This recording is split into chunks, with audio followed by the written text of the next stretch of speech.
મિત્રો, નાના પાયે શરૂઆત થઈ હોય અને ખૂબ જ મોટી સિદ્ધિ મળી હોય એવો આ દાખલો છે. અમુક લોકો ભેગા થાય છે અને રોડ ઉપર વસ્તુઓ વેચવાની શરૂઆત કરે છે અને સારો ડિસ્કાઉન્ટ આપે છે અને વાત ધીરે ધીરે ગામમાંથી શહેરમાં, શહેરમાંથી દેશમાં પ્રસરે છે અને માર્કેટ ખૂબ જ જાણીતું થઈ જાય છે. હું વાત કરી રહ્યો છું યુ ઇન્ટરનેશનલ ટ્રેડ સેન્ટરની, જેની શરૂઆત આ રોડ પરથી થઈ હતી. 20 વર્ષ પહેલાં લોકો અહીંયા રોડ ઉપર પર્સ, કપડાં, જૂતા બધું વેચતા અને હેવી ડિસ્કાઉન્ટ આપતા. ધીરે ધીરે યુનું આ માર્કેટ બહુ જ જાણીતું થયું. લોકો દૂર દૂરથી શોપિંગ કરવા આવવા લાગ્યા. સરકારે જોયું કે અહીંયા લોકો બહુ આવી રહ્યા છે, તો યુની અંદર એક નાનકડો બજાર બનાવવામાં આવ્યો, જેનું નામ હતું યુ ઇન્ટરનેશનલ ટ્રેડ સેન્ટર.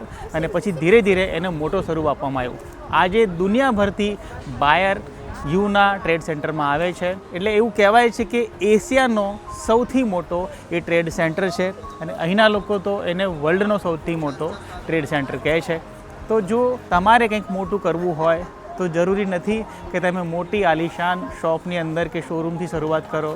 જો આ તો દાખલો તમારી સામે છે, જો તમારે જીવનમાં કંઈ કરવું હોય તો યુના લોકોની જેમ તમે પણ નાના પાયે શરૂઆત કરો. સફળતા આગળ છે. ધંધો નાનો છે પણ પોતાનો છે. ચાઇનામાં છું, યુમાં છું. આવી અવનવી વાતો, પ્રેરણાદાયક વાતો તમારી સાથે શેર કરતો રહીશ. ચલો મળીએ છીએ ચાઇનાથી પોઝિટિવ પાજીના. રામ રામ.